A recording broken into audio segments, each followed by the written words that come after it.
అందరికీ మరణాత లెంటులోని 14వ దినము గురువారము సిలువ మీది మేఘము. మహిమలు నీవుండు చోటికి మమ్ము చేర్చెదనంటివే,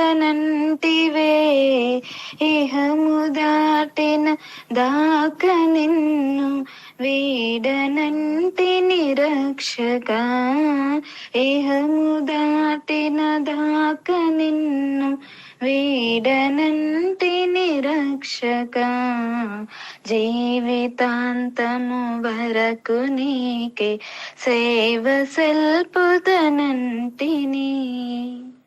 వాక్యము మార్కు సువార్త 10వ అధ్యాయము 34వ వచనము. వారు ఆయనను అపహసించి ఆయన మీద ఉమ్మివేసి కొరడాలతో ఆయనను కొట్టి చంపెదరు. 3 దినములైన తరువాత ఆయన తిరుగు లేచినని చెప్పెను. ఆమేన్. దేవదాసయ్య గారి మంచి మాట.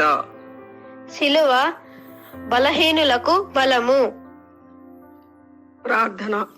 తండ్రి, నీ శ్రమలు మేఘము వల్లే నిన్ను ఆవరించి ఉండగా వాటినన్నిటిని నీతి సూర్యుడమైన నీవు సహించి జయించినావు.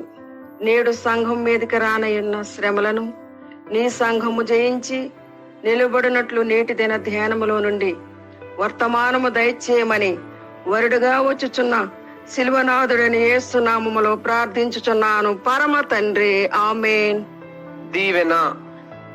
దేవుని ప్రేమ ఈ శ్రమల కాలమంతయు మిమ్ములను ఆవరించి ఆశీర్వదించును గాక. Amen. Bible mission Hyderabad, gospel youth Hyderabad, మరణాత.